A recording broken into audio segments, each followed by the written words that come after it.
En el nombre del Padre, del Hijo y del Espíritu Santo. Amén. Que la paz del Señor esté con cada uno de ustedes, hermanos y hermanas, en este día lunes 1 de agosto del 2022. Hoy vamos a meditar, estamos, mejor dicho, en el capítulo 14 de Mateo. Estamos en los versículos 13 al 21 para este día. En aquel tiempo, al enterarse Jesús de la muerte de Juan el Bautista, subió a una barca y se dirigió a un lugar apartado y solitario.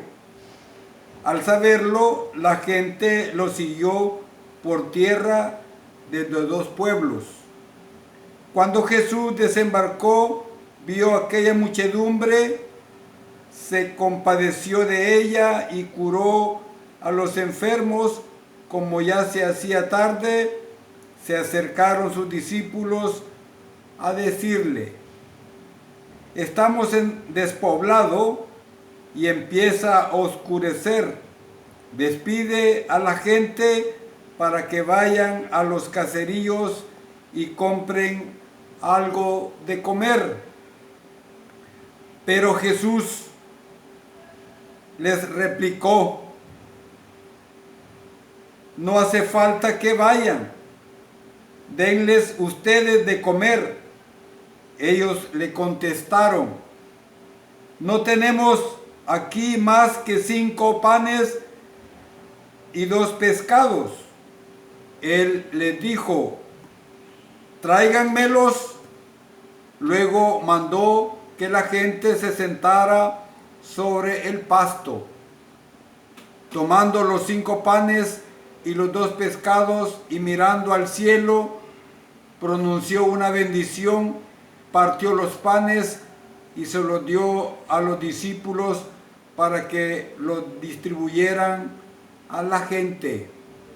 Todos comieron hasta saciarse, y con los pedazos que habían sobrado se llenaron 12 canastos. Los que comieron eran unos 5,000 hombres, sin contar a las mujeres y a los niños. Palabra del Señor. Gloria y honor a ti, Señor Jesús. Hermoso mensaje, hermanos y hermanas, que la liturgia de la iglesia nos presenta hoy. Hay que volverlo a leer el texto, a escucharlo, para poder entender lo que el Señor nos dice a cada uno de nosotros. Jesús está atento a la gente que lo busca. Siempre está a su disposición. Esta multitud que habla hoy el Evangelio simboliza al nuevo pueblo de Dios. ¿Y quién es el nuevo pueblo de Dios? La iglesia.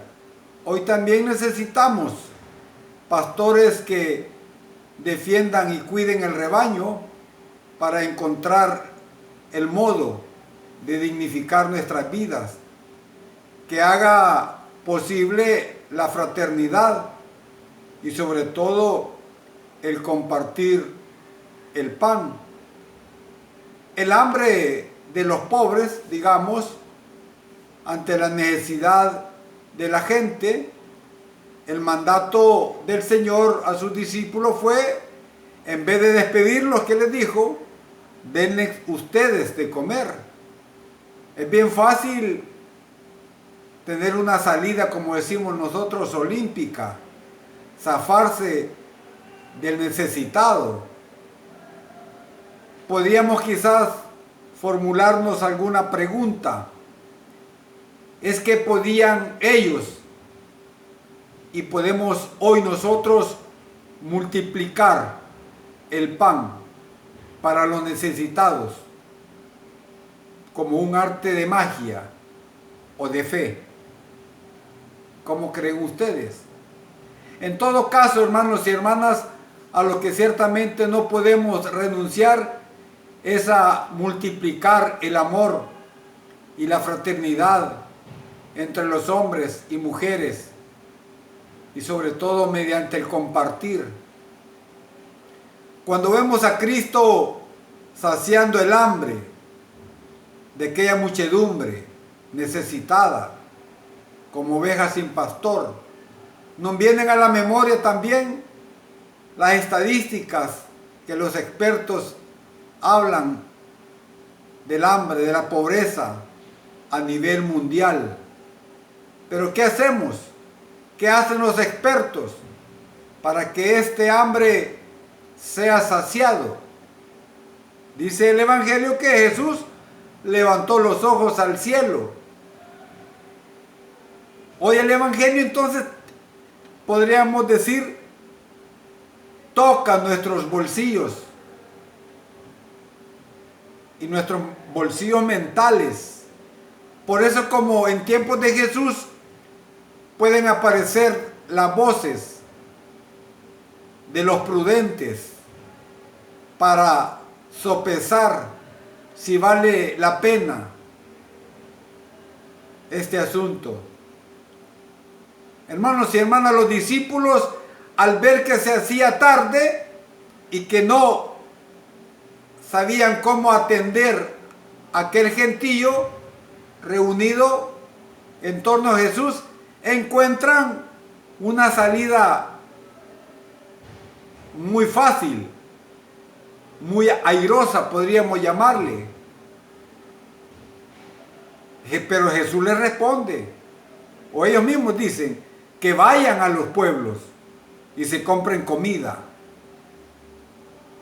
Pocos esperaban entonces que su maestro y señor le fuera a romper este razonamiento tan prudente, diciéndoles, denle vosotros de comer. Un dicho popular dice que quien deja a Dios fuera de sus cuentas no sabe contar. Y es cierto, los discípulos, o sea, nosotros tampoco no sabemos contar, porque olvidamos frecuentemente el sumando de mayor importancia, Dios mismo entre nosotros. Los discípulos realizaron bien las cuentas, contaron con exactitud el número de panes y de peces, pero al dividirlos mentalmente entre tanta gente, le salía casi un cero. Por eso optaron por el realismo prudente y decían ellos, no tenemos aquí más que 5 panes y 2 peces. No se percatan de que tienen a Jesús, el verdadero Dios y el verdadero hombre, entre ellos. El optimismo cristiano no se fundamenta, hermanos y hermanas, en la ausencia de dificultades, de resistencias y de errores personales, sino en que nos dice, he aquí que yo estoy con vosotros todos los días hasta el final del mundo. No nos olvidemos entonces, cuando estemos en dificultades, que a la par de nosotros está nuestro Señor Jesucristo. Sería bueno que, hermano y hermana, que tú y yo, ante las dificultades, antes de dar una sentencia de muerte a la gente y al optimismo del espíritu cristiano, contemos con la presencia de Dios. Ojalá que podamos decir como San Francisco aquella genial oración: ahí donde haya odio, que yo ponga amor. Es decir, ahí donde no salgan las cuentas, que cuente con Dios. Posiblemente no nos encontramos en situaciones de dar mucho, pero siempre podemos dar la alegría que brota de un corazón que ama a Dios. Esos pocos panes y peces compartidos y bendecidos por Dios fueron suficientes para todos. Y atención, no es magia, hermanos y hermanas, es un signo que invita a tener fe en Dios Padre. A eso debemos de entrar y razonar. La Sagrada Comunión del cuerpo y la sangre de Cristo acrecienta también en nosotros la unión con el Señor. Él nos perdona también nuestros pecados. Él nos da la gracia para salvarnos. Hermanos y hermanas, que esta reflexión y que esta palabra de Dios nos ayude a comprometernos un poco más sobre las necesidades de los más pobres, de los que sufren, de aquellos que no tienen a nadie que nos defienda. Alabado y glorificado sea el nombre de Jesús, ahora y siempre, por los siglos de los siglos. Amén, amén y amén.